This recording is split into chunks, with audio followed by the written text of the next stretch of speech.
Անելուկ եմ ասում, շատ հետաքրքիր է, մինչև վերջ լսեք։ Կա մի հատ քաղաք, որտեղ մարդիկ բանան շատ են սիրում, բանանի պահանջարկ կա, ու մարդկանց մի մասը բանանի այգիներ ունի, մի մասն էլ ուզում է բանան ուտի, բայց չունի։ Այսինքն տեսականորեն մի մասը գնորդ են, մի մասը վաճառող։ Ու դու նկատում ես, որ իրանք չեն կարող այդ առք ու վաճառքը նորմալ կազմակերպեն, որոշում ես մտնես այդ շուկա, ամենսաղ կազմակերպես, ամեն փող աշխատես։ Գնում ես այն մարդկանց մոտ, ովքեր ունեն, ասում ես տվեք այդ գործը ես կանեմ,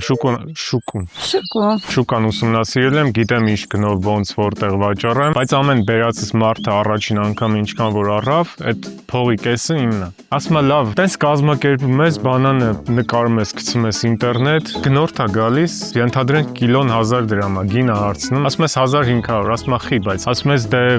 ես քանի որ այդ բանանի տիրոջ տեղը ես վաճառքը կազմակերպել եմ, 50% չափով էլ ինձ պետքա փող տաս։ Ասում է ինձ արդյոք փող չի դու ինչ ես արել, եթե անձամբ իմ համար ոչ մի բան չես արել։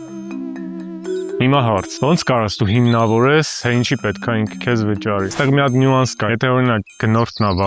վարչում, քեզ վարձում, ասենք ինքը ալարում է, գնա շուկա ուսումնասիրի, լավ բանան գտնի, ուզում է տանը պարկի, դու իր տեղը այդ անես։ Նորմալ է, որ պետքա ինքը վճարի, որովհետև դու իրան ծառայություն ես մատուցում։ Բայց եթե քեզ վարձել է բանանի այգու տերը, որն է քո հիմնավորումը այդ գնորդի առաջ։ Վիդեոն ստոպ տվեք, մտածեք, ժամանակ ենքան եմ տալիս, մինչև այս բանանը ուտեմ։ Բայց մինչև ստոպ տալը այս վիդեոյի կոմենտներ հրավիրում եմ Երևանի